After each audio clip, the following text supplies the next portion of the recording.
Good morning and welcome to my channel. Today I'm going to show you how to make a hot sauce. In particular, I'm going to show you how to make the basis of making a hot sauce that you can then take off in any direction you would like it to go. My hot sauces are going to take off in two different directions. The one will be a Tabasco based type hot sauce and the other one will be a fruit based hot sauce. As the basis for the hot sauces are identical, I would like to just show you how I came to choose the chilies that I do. Firstly, I just go to my local grocery store, and here I have got a pepperoni mix. You can either get them in red pepperonis, green pepperonis, or the yellow pepperonis. So depending on the color I'm looking for at the end of the process will determine the colors that I choose. Here I've gone for a mix so that I can show you the two separate directions that I'm moving in. The pepperonis are the basis of my sauce. To add more heat, I bring in bird's eye chilies. To really pep it up, I use habaneros. I like the flavor profile of these three types of chilies because the pepperoni seems to have a lower heat profile that comes in right at the beginning and gives you a nice general body warmth. The bird's eye chilies just elevate that heat level a little later as you go on without killing you. And the habaneros have got that slightly even longer later punch that comes in. Alright, so as you can see, I have divided the chilies into their colors. It's just so that I can make sauce A and sauce B. We've got 300 grams of pepperoni, 50 grams of bird's eye chili, and 50 grams of red habaneros. We need to cut these up now. It's best not to leave them whole. You want to see if there's any thing forming on the inside, any mold or something that you are going to introduce into your sauce. You also want to, the ones that are feeling a little bit soggy or are starting to go off, you want to get rid of them. You do not want them in your batch. Alright, having washed the peppers, I have split them up into their two groups. The red pepperoni will be used in the Tabasco type sauce or something similar to Frank's hot sauce, and the green ones I will use for a fruity hot sauce. The preparation for both is exactly the same. The difference comes after a month. So we just remove the little stalks because we don't want that. It gives us a chance also to feel each pepper and see what the consistency of the meat is like. If it looks like it's going rotten, then I discard it straight away. And when I cut it, it gives me a chance to also see if there's any mold growing on the inside or some sort of other worms or whatever might be in there. And also gives a chance for the air to get out because we don't want any air inside this. These things are hollow, so there will be trapped air inside there. I don't use gloves. I've done this a while and I have been pretty lucky. I'm careful around the eyes and the heat doesn't seem to bother me at all. Other people that are a little bit more sensitive to the Carpathian, please be careful.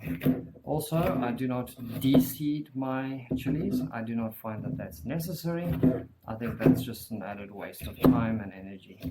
Once it's all blended up, I haven't noticed any hard or bitter flavors from the seeds, and also I like those little, when you got the sauce and you look at the bottle, the seeds give it a nice that little color that I like, that little the odd seed floating around there. I love adding garlic to my sauces.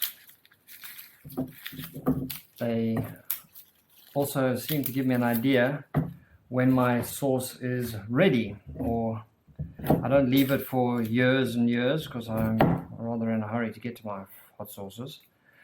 But I have noticed that I get blue garlic, and when the garlic is nice and blue, then I tend to think, well, okay, it must be over. Could be wrong. Leave a comment in the comment section about what you think about that. But I tend to get blue garlic, and when I see that's changed, then I leave it a little longer.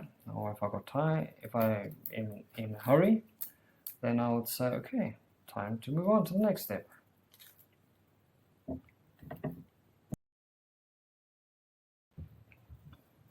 All right, so here we've got the two batches. They're about equal. 300 grams of pepperoni, 50 grams of bird's eye chilies, 50 grams of habaneros, and 6 garlic. Both of them are pretty much the same. Now comes the idea of fermentation. You can either blend these up now with your fruits, and then you can pasteurize them, and it's more or less like a jam. That works well. But if you want to take it to that next level where you actually ferment, then this is what I do. There are two ways of fermentation. The one way is where you actually put the product in a jar, drill a hole, and then put a water trap. And this allows the carbon dioxide to escape that has been released during the fermentation process. And it doesn't allow oxygen to come in, because your oxygen is going to be where your bacteria and other nasties are going to be living off of that. I haven't had much success with this, I must admit. I had a lot of commies growing, and I did not like the funky flavor that I was getting, so I moved on to a different way of fermentation. And I use vacuum sealed bags, which I will show you presently. The next step is to figure out how much salt am I going to need for this process. Salt will protect against any of the nasties growing on this while it is starting its fermentation, and with its natural fermentation it'll drop the pH down, which will give its protection, as well as building up carbon dioxide, which will be an added protection on top of that. But we need to figure out what sort of percentage we are using. The sort of rule of thumb is to go with a 3% solution, but you can also use a 4% solution, but I would not advise going underneath the 3% solution. So a little bit of extra salt, it doesn't hurt, but too much salt again will give it a very salty taste in your sauce, which you may not want. So here we have the first batch, which I'm just going to weigh up here, and it weighs in at 416 grams. To get a 3% solution, I take that weight, I multiply it by 0.03. That'll give me around about 13 grams of salt. If I wanted a 4% solution, I would multiply this weight by 0.04, which will then give me around about the 16 grams. So we'll just sort of like head towards the middle and go for about a 16 gram salt. So we just measure off the salt that we need.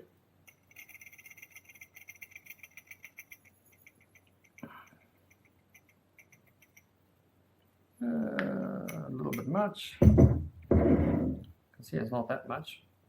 There we go. 17 grams.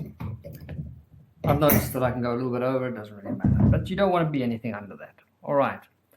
The final step in this whole process is I use vacuum bags. I find that they are the most reliable and give me the best consistent results that I am expecting.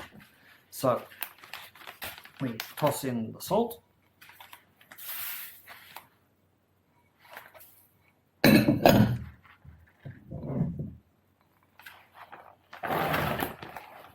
Toss in that. Nice big bag. And then we are going to vacuum seal it. There are many different types of vacuum sealers on the market, from the very small to the very big, from the very cheap to the very expensive. Each of them have all got their pros and cons.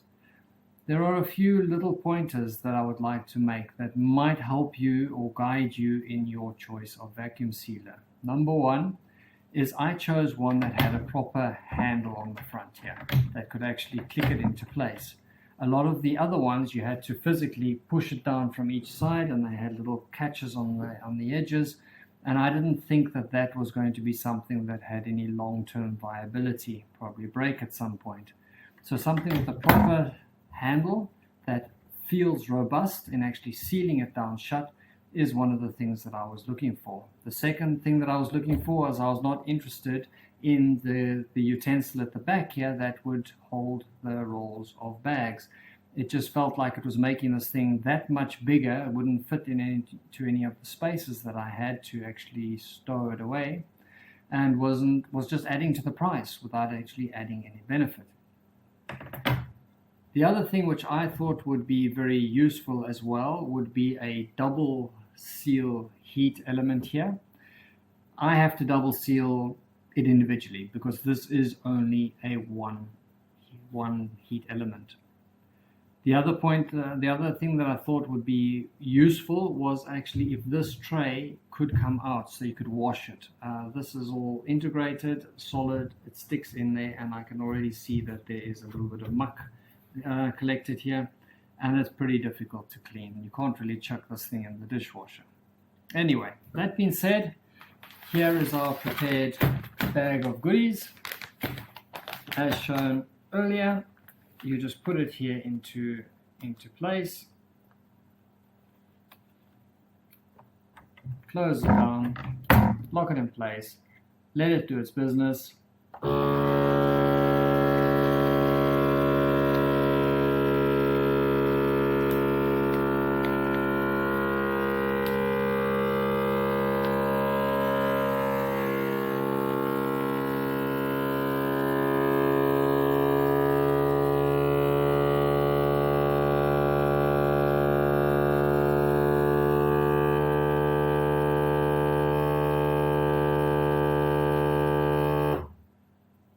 Alright, now it's sealing it, which is great. Sucked all the air out of it. It's solid now, pretty hard, rock hard. I'll just put a second seal on it, just by moving it down a section, and then just putting the seal. Now all the oxygen is out. There's no chance of microbes getting in here. The salt will protect it and draw water out of the peppers, and I leave that for a month. Just write on it what I've actually got in here so I don't get confused, and then I know what exactly is the plan. Let's do the other one.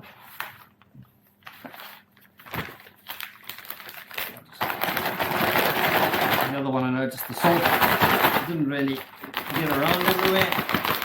I don't think that's going to be a problem. The salt will suck it out anyway.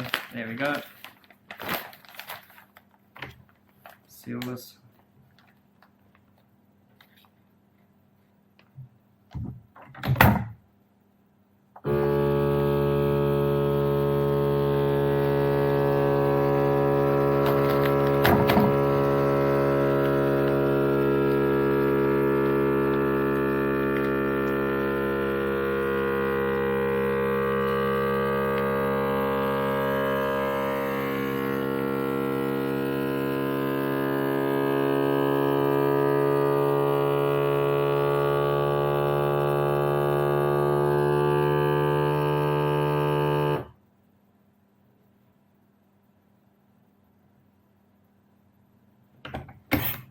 Okay, I'll put a double seal on it.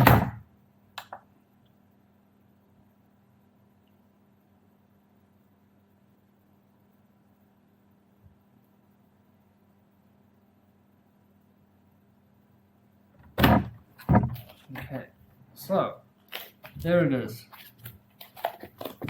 Garlic, pepperonis, and salt. Sealed. I will leave this for a month and I'll show you over the time as it goes through its processes. Sometimes they do take a while for them to start doing anything, and you need to have a room temperature that's not too cold, otherwise everything is very slow. It doesn't matter if it's a bit warmer, so if you're in a hotter country this will work probably faster and better for you. I need about a month and a half to get to the final product, but that's the start of this one. So I'll keep you updated.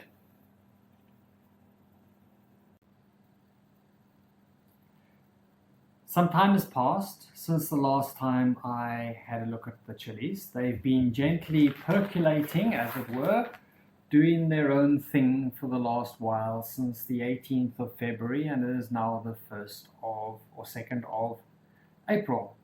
You can see it hasn't really grown much volume-wise. I mean, there hasn't been much gas coming off of this at the moment. I can see that my garlic has in fact changed color. This one is a little bit blue in color. It could be color from the peppers as well that has gone into there, and the other one looks a little bit translucent in color. But I think that for a month and a half these have been chilling long enough, and it is time for us to make a sauce from them. The other bag has got a little bit more carbon dioxide in it, but it was not necessary for me to deflate either of them. The garlic as well is a little bit translucent in color, and it's sometimes like this one looked like it could be wanting to go blue, but oh well. Let's see what happens.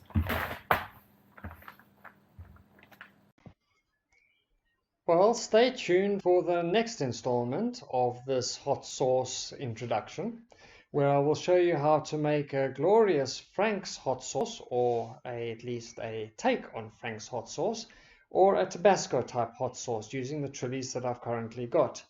And in the following episode, I will then show you how to make a wonderfully sweet blueberry or blackcurrant hot sauce as well.